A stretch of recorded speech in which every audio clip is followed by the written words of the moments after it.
ስለ ምርጫ ውጤት አዲስ መረጃ ተሰምቷል። አትፍረዱ በሷ ሚዛኗ ተሰብሯል። የዘር ገመድ ፈትለው ወስደው አስረዋታል። መንግስት ወይ ግደልን በቃ። እዚህ ዘመን ነብይ ለመሆን አንዱ ትልቅ መስፈርት መሐይም መሆን። 15 ቢሊዮን ብር አንመልስም ማለታቸው ተሰምቷል። ጸድቋል አዲስ ሕግ በአውሮፓ ጸድቋል፣ ወደ መጡበት መልሷቸው እያሉ በአውሮፓ ህብረት እንደዚህ በአብላጫ ድምጽ ወስነዋል። ሰላም ጤናና ክብር ለእናንተ ይሁን። የእግዚአብሔር ሰዎች እንደምን አላችሁ? እንደምን እስከዚህ ደረሳችሁ? አሜን። መመስገን የባህር የሆነ አምላካችን ቅዱስ እግዚአብሔር ስሙ ዛሬም ዘወትርም የተመሰገነ ይሁን። ዛሬም ለእናንተ ያስተምራሉ፣ ይመክራሉ፣ ይገስጻሉ ያልናቸውን ቪዲዮዎች ይዘንላችሁ መጥተናል። እስከ መጨረሻ ድረስ አብራችሁን ቆዩ። በቀጥታ ወደ መጀመሪያው ቪዲዮ እናልፋለን። ፊልድ ማርሻል ብርሃኑ ጁላ ምንድነው የብልጽግና ታላቁ ትርክት ምንድነው? ጎሬ ማርኬት ክፉ አማራና ኦሮሞ በጋራ ይኖሩ አድርግ። ተልኮ መስጠት አትችልም። ንቅል አናርጋቸው። ንቅል ነህ ይቅር ለመከላከያ ሰራዊት ለሆነ ቀበሌ መመሪያ መስጠት አትችልም። ሰው ወስዶ ካልነገረ በስተቀር አይገባም። እኔ ወታደር ነኝ፣ የሰራዊት አዛዥ ነኝ። ስራበት። የገደልናቸው ኢትዮጵያውያን አሉ። አድርገው። እሱን ከባድ ወንጀል ነው። ምርጫው ያንተ ነው። እሱ ዋጋ አስከፍሎናል። ያንተ ሐዘን፣ ያንተ ለቅሶ፣ ያንተ በሽታ ጉዳይ አይደለም። ምን ማለት ነው? አመንክም አላመንክም ምንም አታመጣ። ቆሻሻ፣ አጭበርባሪ፣ ጅል፣ ወሮ በላ፣ ሸለፈታም፣ ምላሰኛ፣ የሰፈር ጅል፣ የደም ነጋዴ፣ ብሔርተኛ። አንተ ንቅል ነህ። አንተን የሚያክል ሰው እንዴት ለሰው ይገዛል? ሲሆን ይገዛል እንጂ። በጣም ስድ አደግ የሆነ ሰው እንኳን እንደዚህ አይደል። አውጣው የባርነት መንፈሱን። እንደዚህ አይባልም። ፎርጌት ኢት። ሰው ሁን አንተ። ኧረ ይብቃ።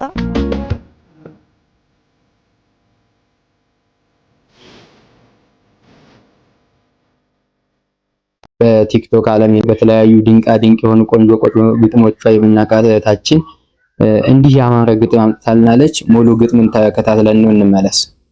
ጥቁር ማቅ ለብሼ ደሜን አልሸፍንም፣ ነጭ በነጭ ለብሼ ጎልቶ ይታይ ባለም እንባዬ ይፈሳን በጉንጬ ቦይ ሰርቶ ተራማጁ ቢያልፈው ተመልካች ሁሉ አይቶ አዳማጭ ባይሰማም እጮሃለሁ ዛሬ አልሸሽም ከናቴ ከቀሚሷ ጥለት አይነሳም እጄ ይበሉኝ ሰርክ እናቷን ከሳሽ ምነውማ ምነካሽ ከናትነት ባህሪ ወጣሽ አንቺ ሆይ የእናት አንጀት ያዳላ አንደኛው ጾም አድሮ ሌላኛው ሲበላ ቀንሽ ሲደምቅልሽ በዥንጉርጉር ቀለም በልልታ ታጅቦ አላየሽም ካዳራሹ ሰው ጎሎ የልጆችሽ ቁጥር አንሶ አላየሽም ድንኳን ተጥሎ የተቀመጠ ለለቅሶ በችግር በመከራ የተበሳቆለ ገላ ምነው ልጆችሽ ተከፈሉ ከሁለት ቀን የነጋ የመሰለው ያለፈለት በመሰልጠኑ ሰው ሳይሆን ሸይጣን የሚቀናበት ያደገ የበለጸገ በሰው ስጋና ነፍስ የነገደ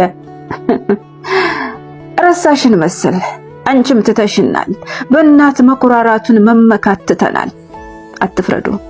አትፍረዱ በሷ ሚዛኗ ተሰብሯል።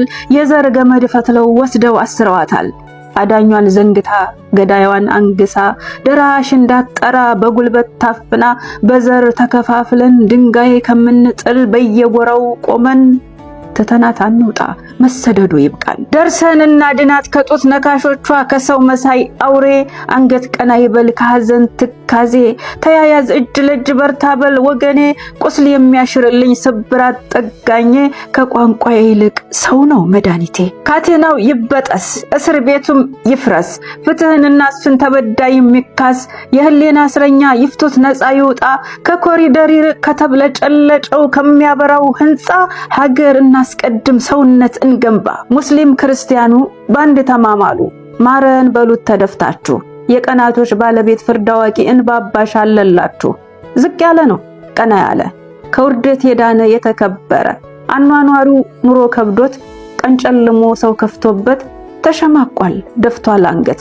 ኗሪው ደግሞ አልተቻለም የዘነጋ ባህሪዋን የዚቻለም ድረስ በሉት ተደፍታችሁ ቅርብ ነው ለተገፋ ለተከፋ ከግንባር ስር ብስራት አለ ላመነበት በተስፋ ተአምሩን አመስግኑ ታላቅነቱን መስክሩ። እንዲረጥብ የደረቀው እንዲስቅ ያለቀሰው የጨለመው እንዲነጋ በልልታ በደስታን ሀገር ምድሩ እንድፈካ ድል እንድንጎናጸፍ ነፃ እንድንወጣ ዝምድና እንዲጠና ሰውነት እንድለብስ ወደ አንድዬ እንጠጋ ሰበቡን እናድርስ ለጥሪው አቤት እንበል ለግዳጁ እንታዘዝ።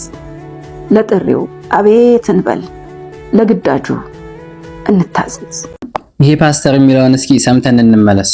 ነቢይ ለመሆን አንዱ የዚህ ዘመን ነቢይ ለመሆን አንዱ ትልቅ መስፈርት መሀይም መሆን። በምሬ ምንም አትፈራም፣ ምንም አትፈራም። ህግ ይጠይቀኛል ምናምን አትል። ብር ይባዛል አባዛለሁ ስትል ብሔራዊ ባንክ እንደሚጠይቅህ እንኳን አታውቅም። አለመማር እንዴት ጥሩ እንደሆነ ገብቶሃል? ምን ብሔራዊ ባንክ ይጠይቀኛል ብለህ አታውቅ። በህግ የሚያስጠይቁ ነገሮች አሉ። ብዙዎቹ ማቃቸው ልጆች አያውቁም።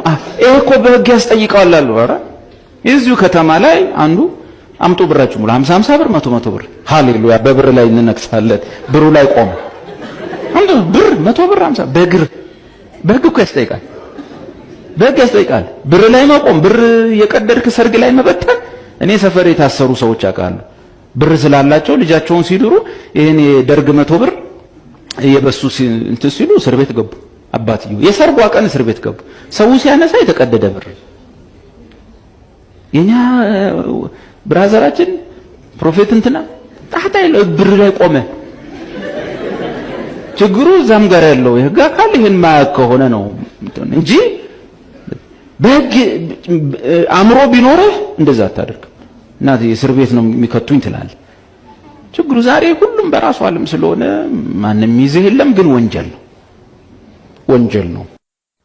ይሄን ይመስላል። በቃ በጣም ተቀለደበት። አገለንም ለምን ምን አይነት ህይወት ነው እያኖርከን ያለው? ግን ምን አይነት መንግስት ነው የመጣው? ምን አይነት ህግ ነው ያለው? ምን አይነት በቃ ምን አይነት እንዴ! ሰርተን መብላት እንኳን አልቻለም ነው ወይ?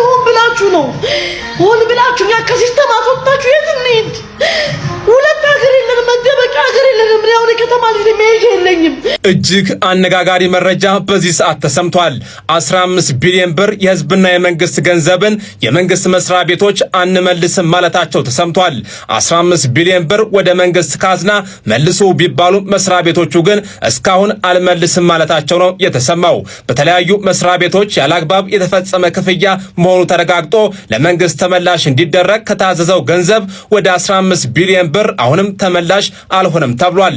ተጨማሪም ከ23000 ዶላር በላይም ወደ መንግስት ካዝና መመለስ ሲኖርበት መስሪያ ቤቶቹ ተመላሽ እንዳላደረጉ የተናገረው የፌዴራል ዋና ኦዲተር መስሪያ ቤት ነው።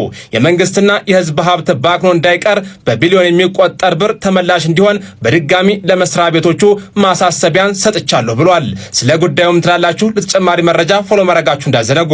በዚህ ሰዓት በተሰማ መረጃ መሰረት ጠቅላይ ሚኒስትር አብይ አህመድና እንዲሁም ደግሞ ምክትል ጠቅላይ ሚኒስትሩ በተወዳደሩበት ምርጫ ክልሎች ማሸነፋቸው ተገልጿል። ጠቅላይ ሚኒስትር አብይ አህመድ በኦሮሚያ ክልል ለፓርላማ በተወዳደሩበት ጎማ 2 ምርጫ ክልል ማሸነፋቸውን ዛሬ ምሽት ምርጫ ቦርድ ይፋ አድርጓል። በምርጫ ክልሉ ብልጽግና ፓርቲ፣ ኢዜማና ሌሎችም መወዳደራቸው ነው የተገለጸው። ታዲያ በክልሉ ከፍተኛ ድምጽ ያገኘው ብልጽግና መሆን ችሏል። በተጨማሪም በአማራ ክልል በባህር ዳር ከተማ ምርጫ ክልል ምክትል ጠቅላይ ሚኒስትሩ ተመስገን ጥሩነህ ማሸነፋቸው ምርጫ ቦርድ አስታውቋል። ስለ ምርጫ ውጤት አዲስ መረጃ ተሰምቷል።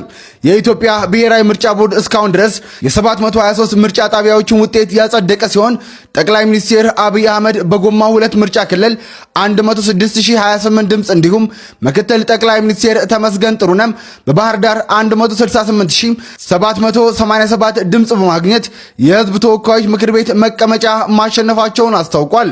አጠቃላይ የምርጫ ውጤት ሰኔ 14 ቀን 2018 ዓ.ም ይፋ እንደሚደረግ ምርጫ ቦርድ አስታውቋል።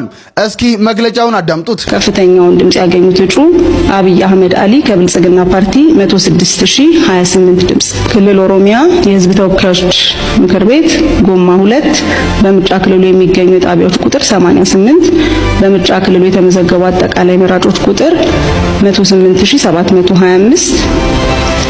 የተወዳደሩት ፓርቲዎች ብልጽግና ፓርቲ፣ ነጻነትና እኩልነት ፓርቲና ኢዜማ። ከፍተኛውን ድምጽ ያገኙት እጩ አብይ አህመድ አሊ ከብልጽግና ፓርቲ 106028 ድምጽ። ጸድቋል። አዲስ ህግ በአውሮፓ ጸድቋል፣ ወደ መጡበት መልሷቸው እያሉ በአውሮፓ ህብረት እንደዚህ በአብላጫ ድምጽ ወስነዋል።